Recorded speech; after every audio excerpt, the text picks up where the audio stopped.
السلام عليكم ورحمة الله وبركاته. سو كموت بوهالا اقبر هيوت لاي በሚገኝበት ሰዓት ወይንም ሲቆይ ኢባዳ ይሰራል እንዴ? አላህ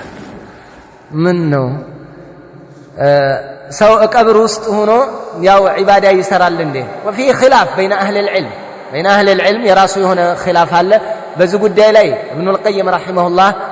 الروح የሚባለው ኪታባቸው ላይ ብዙ የጠቀሱት ነገር አለ ان ارواح المؤمنين تقع منها العباده بعد مفارقتها للبدن ተክለሰው ከሰውነት ከተለየች በኋላ የአማኝ ነፍስ ተሰራለች ኢባዳ ተፈጽማለች የሚል አንዳንድ ቀውሎች አሉ ولكنها ليست عباده تكليف የዝም ብሎ የንትን ሳይሆን የግዳጅ ምናምን ነገር ሳይሆን ብቻ ሊከሰት ይችላል ይህ አይነት አለ የሚሉ አሉ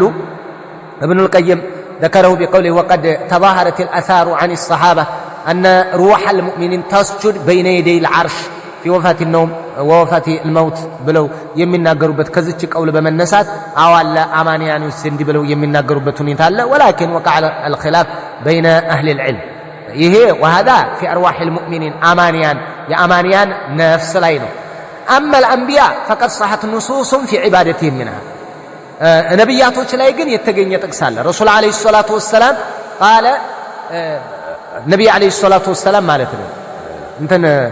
ليلة أسري به عند الكثيب الأحمر ورأيت موسى وهو قائم يصلي في قبره نبي الله موسى قبر ሲሰግድ አይቻለሁ አሉ ረሱል አለይሂ ሰላቱ ወሰለም ነብይ ላይ ተገይቷል አማንያን ላይ ግን فيه